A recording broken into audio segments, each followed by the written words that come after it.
국민TV 뉴스가 창간했습니다. 빠르고 정확한 뉴스, 국민TV 뉴스의 텍스트 버전을 여러분 앞에 내놓습니다. 국민TV 라디오의 각종 콘텐츠를 이제는 읽으실 수 있습니다. 뉴스.국민.tv, 국민TV 뉴스에서 세상의 모든 뉴스와 만나세요.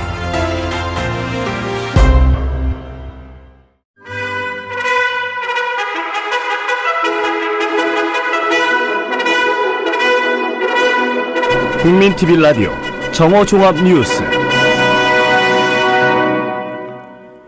국정원 국정조사 청문회가 원세훈 전 국정원장, 김용판 전 서울경찰청장의 불출석으로 파행을 빚은 어제 서울광장에서 이를 규탄하는 4만 촛불 집회가 열렸습니다.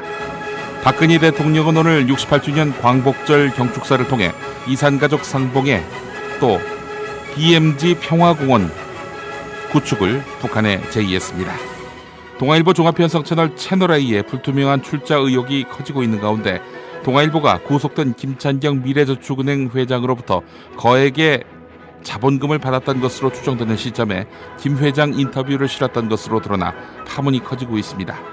최근 세법 개정안을 두고 보수신문이 증세를 통한 복지 공약 실현에 반대 입장을 나타내고 있는 가운데 증세 없이도 복지가 가능하다는 주장이 나와 주목됩니다. 이상은 이 시간 주요 뉴스입니다.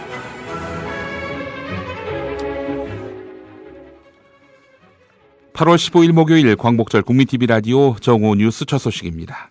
국정원 국정조사 청문회가 원세훈 전 국정원장, 김용판 전 서울경찰청장의 불출석으로 파행을 빚은 어제 서울광장에서 이를 규탄하는 4만 촛불 집회가 열렸습니다.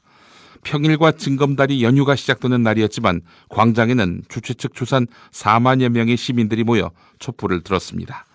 참가자들은 국정원 국정조사에 원세훈, 김용판, 김무성, 권영세가 빠진 국정조사는 또 다른 국민 기만 행위라며 정부와 새누리당은 일체 국조 물타기와 방해 행위를 중단하라고 목소리를 높였습니다. 한편 민주당 국조특위 간사 정청래 의원은 연단에 올라 원세훈 전 원장이 누구 당선을 위해 일했느냐며 대중의 호응을 유도했습니다. 정청래 의원입니다. 박근혜 대통령이 임명한 검찰 공소장에 원세훈의 피의 사실은 이렇게 적고 있었습니다. 피가 원세훈은 공무원의 직위를 이용하여 제3차장 심리전담 민모국장 팀장 태무팀장과 함께 공모하여 낙선 목적으로 선거운동을 하였기 때문에 선거법 위반으로 기소한다 이렇게 되어 있습니다. 원세훈이 낙선 목적을 위하여 선거운동을 하였다라고 검찰 공소장에 분명히 써있는데 그 낙선은 누구를 위해 불법 선거운동을 했다는 말입니까? 누구 당선을 위해서? 그러면 분명히 본인이 책임져야 하는 거 아닙니까? 한편 국정원 대응 시국회의는 오는 17일 토요일 저녁 7시에 서울광장에서 제8차 범국민 촛불대회를 개최한다고 밝혔습니다.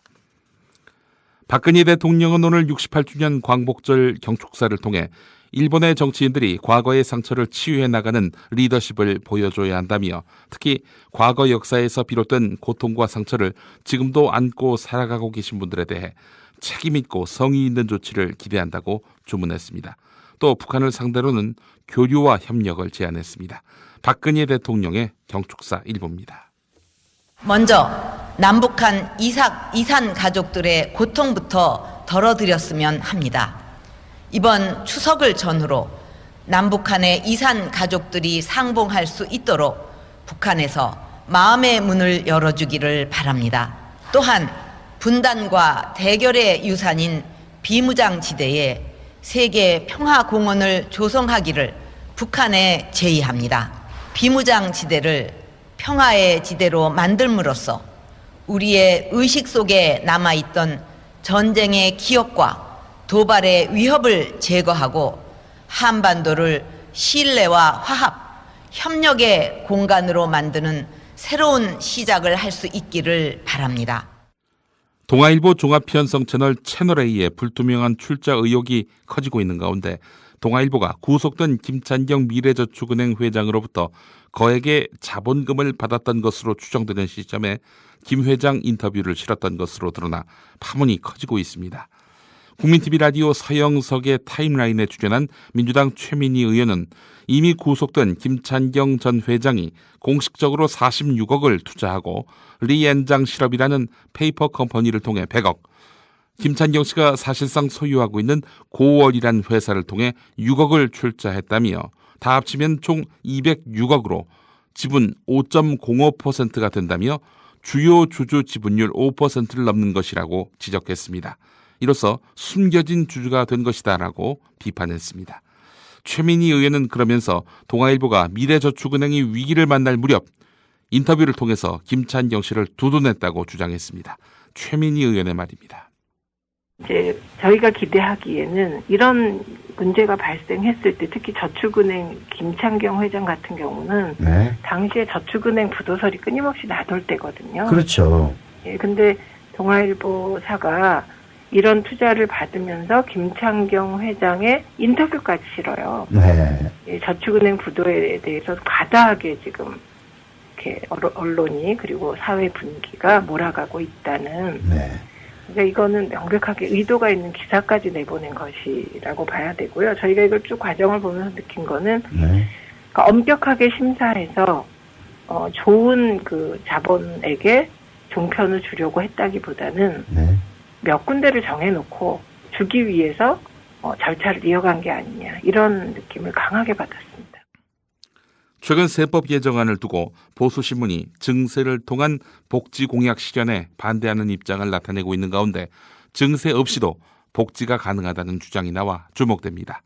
김광수 경제연구소장은 오늘 국민TV 라디오 서영석의 타임라인에 출연해 5년 동안 총 135조가 필요한 박근혜 대통령의 국민행복 공약은 정부 조직개혁을 통해 충분히 가능하다고 설명했습니다. 김광수 소장의 말입니다. 박근혜 대통령이 이제 국민행복공약 하면서 임기 5년 동안에 135조 원의 재원이 필요하다라고 이렇게 제시를 했습니다. 네. 135조 원을 연 평균으로 치면 임기 5년 동안에 27조 원가량 됩니다. 예, 4대강 사업을 매년 해야 되겠네요.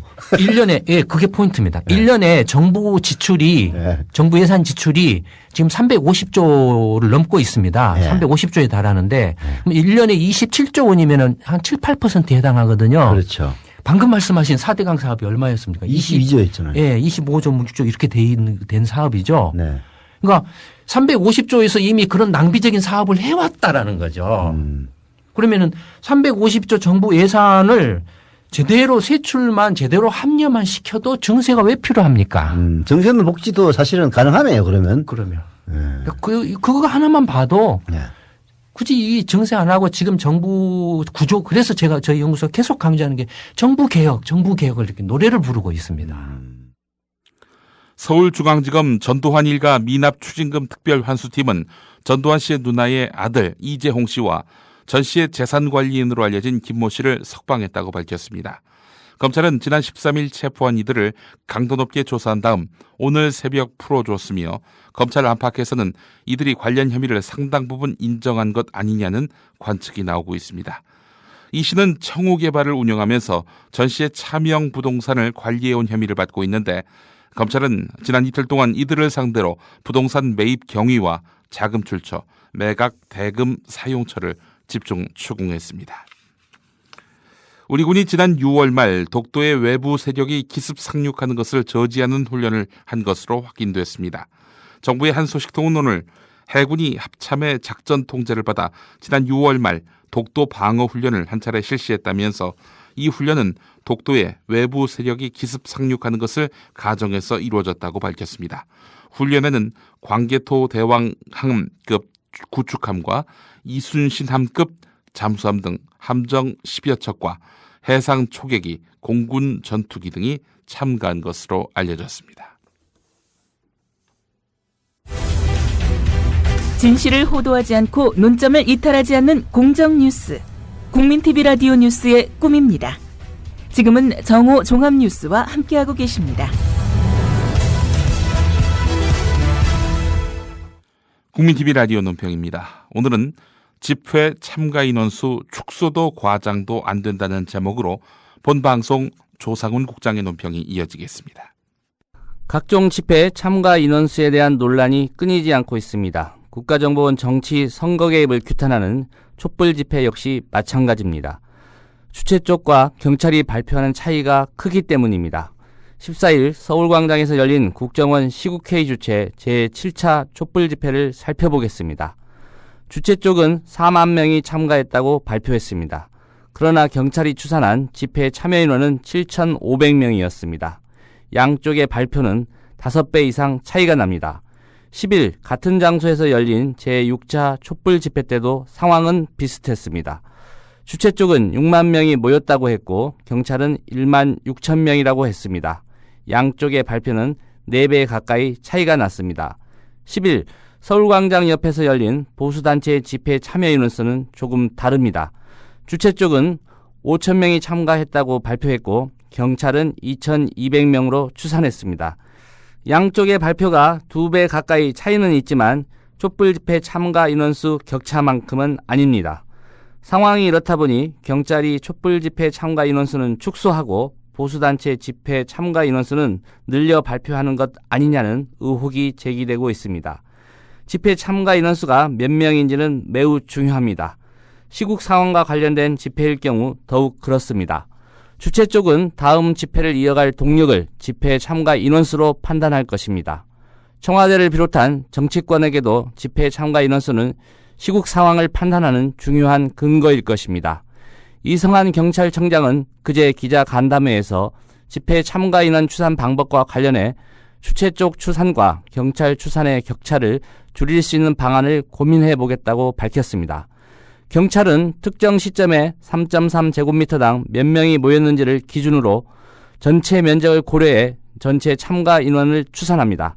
반면 주최 쪽은 각 단체나 기관별로 보고받은 인원을 집계하거나 집회 장소에 모일 수 있는 최다 인원을 기준으로 삼습니다. 집회 장소가 야구나 축구 경기장이 아닌 이상 정확한 참가 인원 파악은 불가능합니다. 그러나 주최 쪽과 경찰의 추산이 4, 5배나 차이가 나는 상황은 개선해야 합니다. 집회 주최 쪽에 제안합니다. 번거롭더라도 집회 참가자들에게 오와요를 맞춰 앉도록 유도해 보십시오. 그렇게 하면 10명 단위까지는 아니더라도 최소한 1000명 단위까지는 인원수 파악이 가능합니다. 다른 방법도 찾아보기 바랍니다. 집회 참가 인원수는 경찰이 축소한다는 의심을 사서도 주최 쪽이 부풀린다는 의혹을 사서도 안 됩니다. 국민TV 라디오 논평이었습니다. 68주년 광복절인 오늘 서울 도심에서는 과거 침략 행위를 합리화하려는 일본 정부를 규탄하는 시위가 잇따랐습니다. 8.15 자주통일대회 추진위원회는 오늘 오전 서울지방국세청 앞에서 일본 군국주의 재무장 규탄, 식민범죄 해결 촉구대회를 열고 전쟁 범죄에 대한 일본의 사과와 평화헌법 개정 중단을 촉구했습니다. 끝으로 날씨입니다. 광복절인 오늘 대부분의 지방에 폭염특보가 계속되고 있는 가운데 중부지방에는 강한 소나기가 예상됩니다. 기상청은 오늘도 대부분 지방 기온이 33도를 웃돌겠고 서울 등 중부지방은 국지적으로 돌풍과 벼락을 동반한 강한 소나기가 내리겠다고 예보했습니다. 낮 기온은 서울 31도, 전주 35도, 강릉과 대구 36도로 어제와 비슷하거나 조금 낮겠습니다. 기상청은 주말까지 폭염과 열대야가 이어지겠지만 일요일과 월요일 사이 중부지방에 비가 내리면서 폭염 기세가 한풀 꺾이겠다고 전망했습니다. 국민TV 라디오 정오 종합뉴스를 모두 마칩니다. 지금까지 김용민이었습니다.